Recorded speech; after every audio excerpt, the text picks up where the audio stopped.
Hello everyone, welcome to my channel. আজি thumbnail দেখি গম পাইছে মই কিহৰ ওপৰত ভিডিঅ'টো বনাবলৈ গৈ আছোঁ। আচলতে প্ৰতিটো পৰীক্ষা যিকোনো পৰীক্ষাতে আমাৰ এনেকুৱা ধৰণৰ কনফিউজ লাগে যে কি পঢ়িম এতিয়া বা ক'পা ষ্টাৰ্ট কৰিম। আৰু যিসকলে প্ৰিপাৰেশ্যন কৰি আছে সেইসকলতো গম পায়ে হেণ্ড ৰিটেন নোটছ বনোৱা কিমান ইম্পৰ্টেণ্ট হয়। যিহেতু কিতাপত দিয়াই থাকে কিন্তু কিতাপত দিয়া সকলো বস্তু ইম্পৰ্টেণ্ট নহয়। যিখিনি পৰীক্ষাত অহাৰ চান্স থাকে সেইখিনিয়ে আমি কৰিব লাগে, কাৰণ গোটেইখিনি পঢ়িবলৈ গৈ লাভ নাই। কাৰণ আমাৰ ইয়াত আমি একো লিখিব নালাগে, আমাৰ MCQ থাকে। চ' ওৱান লাইনাৰে চব বস্তু মানে নোটছ বনালেও তেনেকৈ বনাব লাগে। চ' মই কিদৰে নিজৰ নোটছখিনি প্ৰিপেয়াৰ কৰিছোঁ আৰু প্ৰতিটো এক্সামৰ বাবে কিদৰে ৰিভাইজ কৰোঁ সেইখিনিকে ক'বলৈ লৈছোঁ। প্ৰতিটো এক্সামৰ বাবে আমাৰ 4টাই ছাবজেক্ট আহে, মেথছ, ইংলিছ, ৰিজনিং আৰু GK। চ' সেইকাৰণে সেইখিনি যদি এবাৰেই বনাই থোৱা যায় তাৰপিছত আৰু বাৰে বাৰে বনোৱাৰ কোনো প্ৰয়োজন নাই আমাৰ। সেইখিনি পৰীক্ষাৰ আগত ৰিভাইজ কৰি থাকিলে আমাৰ সুন্দৰভাৱে হৈ যায়। আৰু বেলেগ ধৰক ইউটিউবৰে হওক বা টেলিগ্ৰামৰে হওক, তাৰপিছত আমি যদি MCQ প্ৰেক্টিছ কৰোঁ তেতিয়াই আমাৰ হৈ যায়। আৰু আগৰ ভিডিঅ' কেইটামানত মই MCQ প্ৰেক্টিছ কৰিব পৰা এপ কেইটামানৰ কথাও কৈছিলোঁ।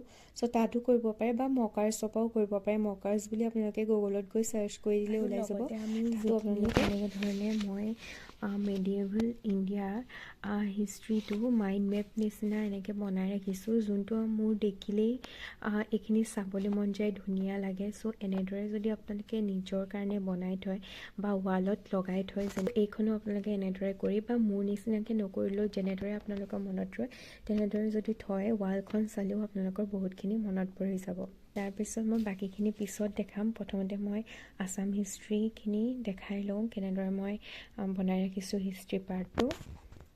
আৰু এইখন হৈছে মোৰ হিষ্ট্ৰীখিনি ধুনীয়াকৈ লিখি ৰাখিছোঁ, যাতে মোৰ যেতিয়াই কিবা এক্সাম আহে তেতিয়া এইখন ৰিভাইজ কৰি দিলেই যাতে মোৰ গোটেইখিনি হৈ যায়।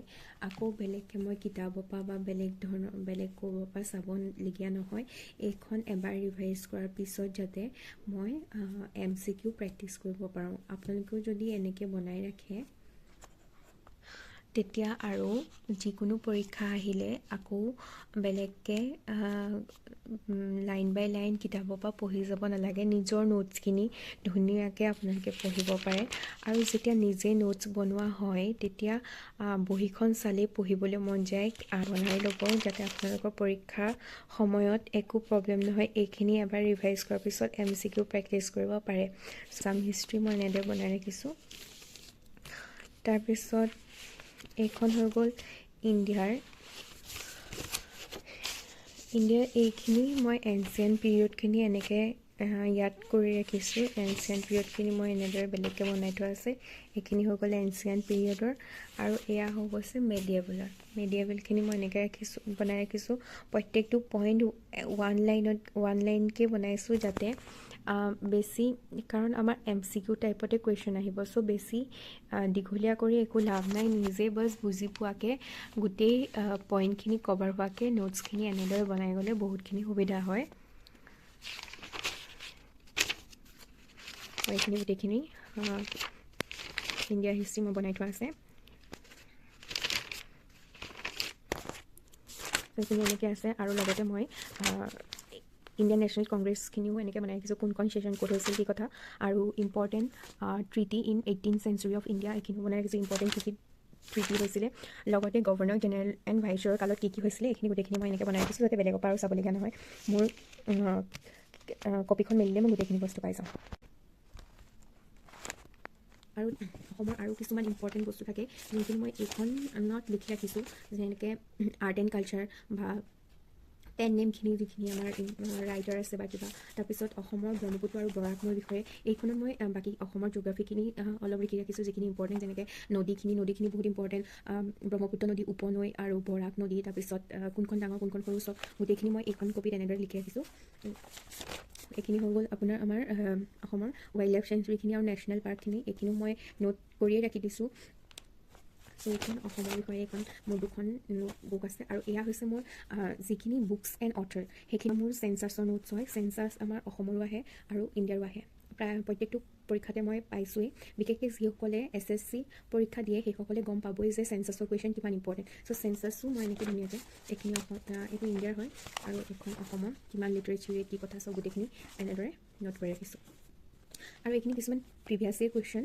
চ' এইখিনি মই ইউটিউবৰ পৰাই চাই পেলাই বা কিবা যদি PDF পাওঁ তাৰপৰা লিখি ৰাখোঁ। আৰু এইখন গেমছৰ কি গেমছ অলিম্পিক বা কিবা চ' গোটেইখিনি খেলো ইণ্ডিয়া ইউথ গেমছ। চ' ইয়াত গোটেই গেমছখিনি মই নোট কৰি ৰাখিছোঁ, কোনে কি বঁটা পাইছিল, কি কথা এৱাৰ্ডছ।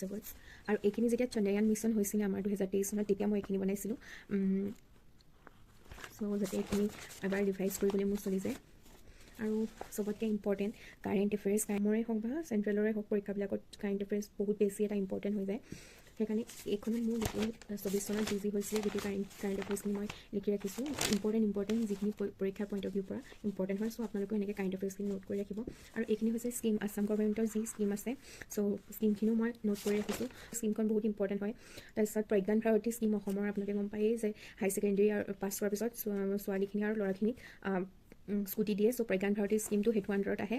আৰু এই বছৰলৈকে ছোৱালীখিনি 60% পাই আছিলে আৰু ল'ৰাখিনি 75%, কিন্তু অহা বছৰৰ পৰা ল'ৰা হওক ছোৱালী হওক গোটেইখিনি 85%তে পাব। চ' এনেকুৱা ধৰণৰ কুৱেশ্যন সুধি দিব পাৰে কেতিয়াবা। আৰু বিশেষকৈ DME এক্সামত এনেকুৱা কাৰেণ্ট এফেয়াৰ্ছখিনি ইম্পৰ্টেণ্ট হৈ যায় আৰু মেইনলি ছায়েন্সখিনি ইম্পৰ্টেণ্ট হৈ যায়।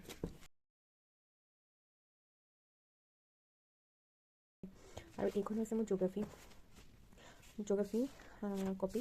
ইয়াত তেনেদৰে মই কপি কৰি ৰাখিছোঁ। ভাল ইউটিউব চেনেল এটা চাই বা ভাল বুকৰ পৰা ক্লাছ 8, 9, 10 বুকৰ পৰা কিছুমান মই এনেকৈ কৰি ৰাখিছোঁ যাতে পিছত যিকোনো এক্সাম দিয়া টাইমত মোৰ একো প্ৰব্লেম নহয়। এইখন হৈছে ব্ৰহ্মপুত্ৰ ট্ৰিবিউটৰী আৰু এয়া গংগা, কোনখন কিহৰ পিছত আহে। চ' এনেকৈ যদি মেপৰ নিচিনা বনাই যোৱা যায় তেতিয়া যিকোনো কুৱেশ্যনৰ এনচাৰ দিবলৈ একো চিন্তা নাথাকে। চ' এনেকৈ আৰু আজিৰ ভিডিঅ'টোত ইমানেই আছিলে। আশা কৰিছোঁ মোৰ ভিডিঅ'টো চাই আপোনালোকৰ অলপমান হ'লেও সহায় হ'ব।